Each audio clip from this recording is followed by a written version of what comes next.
We have with us Aubrey North. Aubrey, would you like to introduce yourself for a few minutes? Yeah, I'm Aubrey. I am a junior here at Alma College. I'm a double major in history and anthropology. So if you see me hiding around in SAC, that's why. And I've been a converted pagan for about 2.5 years now, which is a crazy long time when I think about it. Can you tell us like a brief overview of what paganism is? Absolutely. So, paganism is an earth centered practice that stresses personal responsibility. So, that means essentially your entire practice is up to you. It is a mix of both scientific and mystic thought. So, you're going to see a lot of science along with a lot of magic. And the overall goal is to connect with the living universe. So, that's most of what your goal is. You're going to see a lot of representations of the pentacle, which I wear every single day. It is a representation of the wholeness of the universe. It represents the four elements and the spirit. So, yeah, that's, I think, the broadest overview of paganism. Very cool. And if you wouldn't mind sharing, how did you find paganism, or how did it find you? Yeah, so I was raised Lutheran for about 16, 17 years. I was baptized, I was confirmed, and I kind of just fell out of the faith because a lot of really traumatic things happened to me. And a lot of the people that were in my church, I don't think were very helpful in that situation. And a lot of the times it just didn't make sense to me how an overall God could let really bad things happen to me. And I kind of stumbled across spirituality as a whole and got really interested into it. I've always been really interested in it in other cultures. And I started looking more and more into it and more into this idea of like, you yourself are perfect, the universe and the earth is perfect, and you guys work perfectly with one another. And I was like, I really like that. And I started to get more into the practice.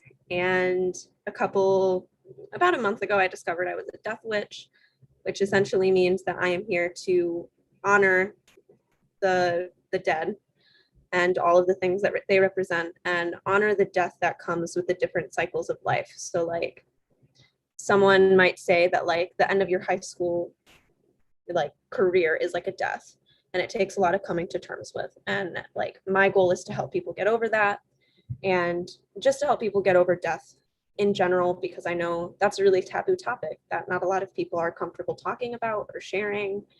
And I found a lot more power within myself with all of this stuff. I feel a lot better. I feel more at peace with who I am as a person. Have you like, since you've been practicing paganism, have you found like that there's a lot of stigma around the word pagan or like any injustices involved with that? I think when a lot of people think of pagans, they think of this early 14th, 17th century idea of what a witch is. And like that's not true. Like I feel like a lot of people think like the Salem witch trials, like that's what a witch is. Uh, and it's not. We're more focused again on respecting the world, respecting ourselves, respecting the people within the world, and all of this other stuff. And a lot of this idea of like hexes and jinxes and curses, like that's not something that a lot of us do. It's more of which cleansing and protection and banishing and trying to overall keep a positive energy and a positive space around yourself rather than put negative ones over other people. And so, how do you think that you deal with that stigma? For me, it's doing stuff exactly like this. It is sharing with people what paganism is as an actual spiritual faith. Um, I think when people can learn about what paganism actually is, it gets rid of a lot of this idea of pagans are bad people or something like that. I think it makes us a lot more real. And I think it makes people realize, hey, I do some of those things too. We have a question in the chat that asks, what's the biggest misconception you have encountered about paganism? For me, it's just this idea that I am a bad person and I do things with a negative intent. When I told my family that I was pagan, there was a lot of that initial reaction of, oh, so you do negative things to people, and it's not at all like that. Like, again, my goal is to bring a positive energy, not only around myself, but around other people, and helping people find where they best fit within their practice, whether that be a Christian practice or a pagan practice or any other practice. Like, I want to help people find where they are the most comfortable and not, shroud them with guilt. So, We had a really good conversation the other night, like between Christianity and paganism. Can you like talk again about that, like the similarities between the two? yeah. So I looked into even more since that conversation because it sparked more interest in me. So we'll start off with a happier topic. So weddings. A lot of Christian practices and weddings come from pagan traditions. Veiling is a really big one. A bride will veil to keep negative energies away from her, and so that negative spirits there can't interact with her. That's also why groomsmen are a thing at weddings. They are there to protect the groom from negative entities. That's why they all dress the same, so that a spirit can get confused and not know who is who and what's going on.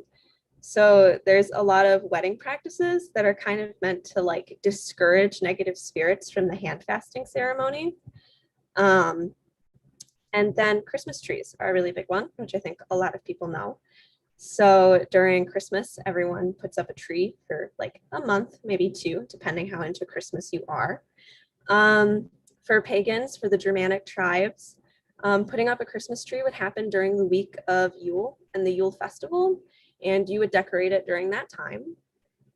Easter eggs and like Easter bunnies also come from pagan practices. They represent fertility. Easter is Astora in the Wheel of the Year, which we'll get to momentarily, I'm sure. But Astora is about fertility and bringing in new beginnings for the year. So Easter eggs were obviously representation of an egg and fertility, and decorating that would bring greater fertility for the year to come. Decorating burials was a big thing. Both pagans and the Jews did this before Christians did, which just means essentially like decorating whoever has died and setting things with them in their burial. And then a lot of polytheistic gods have stories that actually correlate with a lot of stories within the Bible. A lot of people associate Icarus's fall with Satan's fall from heaven. And Satan himself is almost a direct depiction of the god Pan, who is also a deception god, funny enough.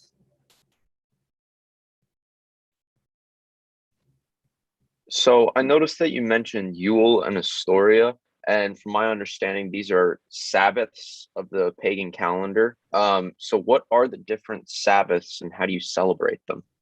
So there are a total of 8 Sabbaths, which are just holidays.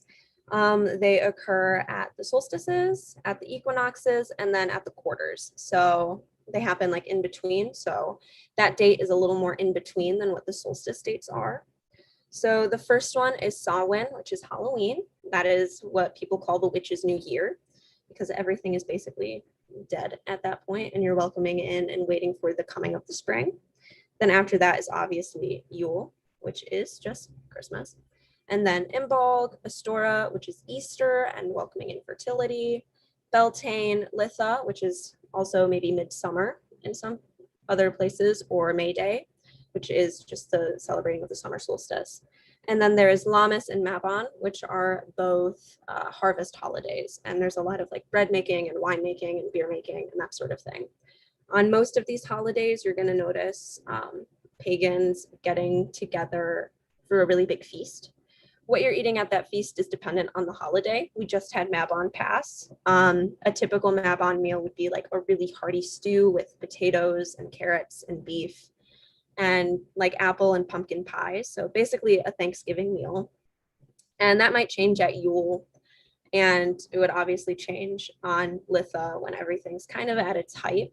There's also usually some sort of fire going on. So a lot of big bonfires happen around this time. And some of these Sabbaths are not just one day celebration, they're like a week-long celebration.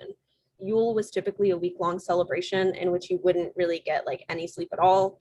You would burn a Yule log for like that entire week, put up your Christmas tree, decorate it, give gifts, and all of that sort of thing. Astoria is a little bit different because it's a fertility holiday. There would have been historically, a lot more festivals regarding sex as a whole and welcoming in the bringing of new life. So. And then along with like the Sabbaths, do you have any normalizing or authoritative text you rely on for guidance in your religion tradition? So unlike a lot of other, I guess, mainstream religions, again, paganism is purely up to you. So whatever practice you want to get into is going to determine the type of books that you read. I'm a death witch. I read a lot more books regarding how people are buried, how people view death in different cultures and societies throughout time, and just a lot more focus on that sort of thing. There are also hearth witches, kitchen witches. A lot of their stuff is going to be focused on what specific types of food represent. Cinnamon often represents protection, so cinnamon's a really common thing to use. And then there are hedge witches, which are green witches. Their practice is going to be a lot more centered around what plants they should grow and what those plants can do in terms of helping them. And then cosmic witches are going to focus on astrology. So they're going to have a lot more books on what all of the 12 houses mean and what all of basically the stars and the sun and the moon represent within the universe. So it depends on you. There are a couple of good books that I think are introductions to paganism as a whole, but it's still an individual practice. So like you can read the basis of it to understand the idea of the faith, but after that, it's up to you what you want to do.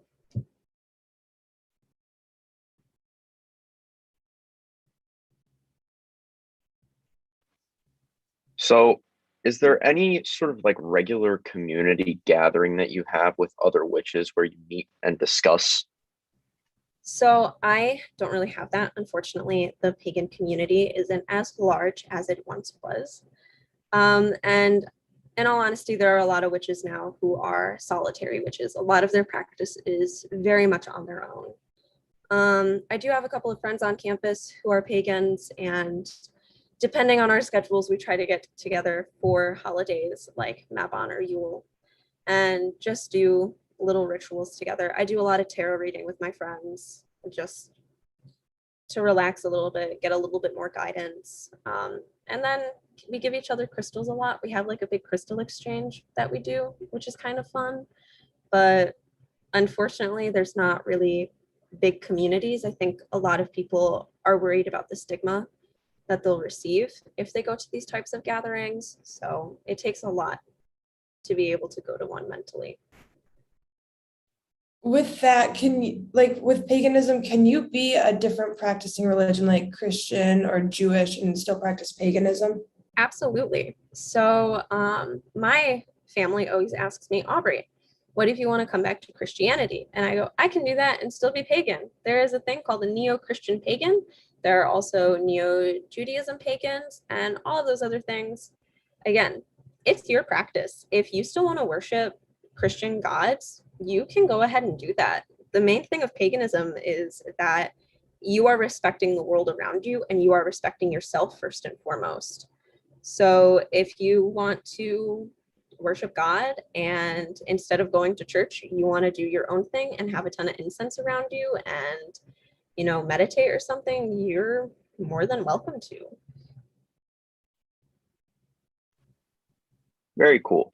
Aubrey, this semester we're revolving the series around sort of the theme of justice. So, how do pagans see justice, and like, can it be reached?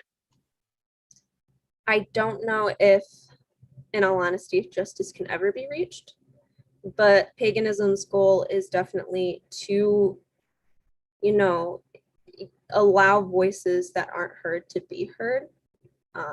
Again, our entire goal is to respect the community around us. And if we see that that isn't happening or people aren't being respected, we're probably going to speak up about that in some form.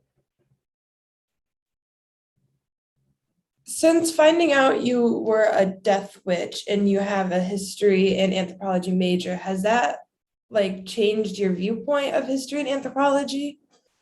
It actually strengthened the original view that I had. I've always been one to try to honor and understand what has happened before us.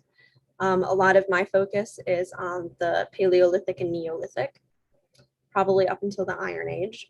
And, there's a lot of pagan practices going around at that time.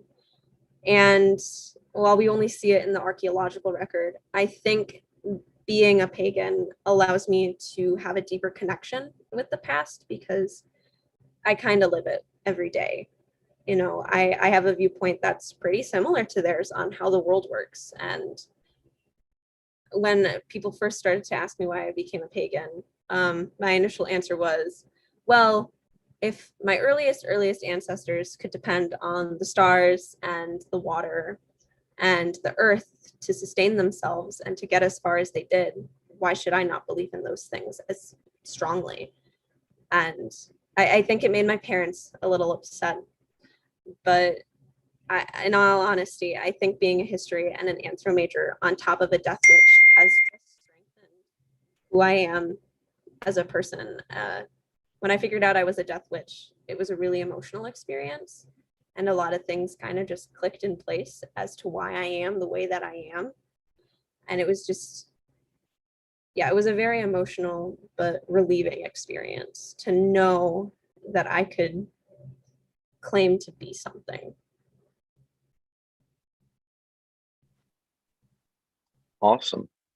So, from your perspective, what is one piece of advice that you would offer to someone around your age who wants to change the world for the better?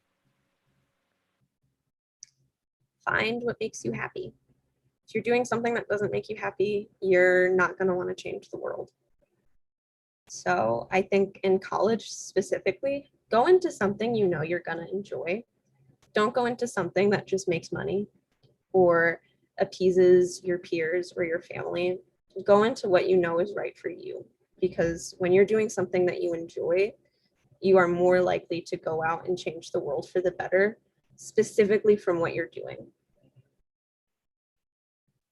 I think that is an absolutely perfect note to end on. Thank you, Aubrey, so much for joining us and giving us your insight to paganism.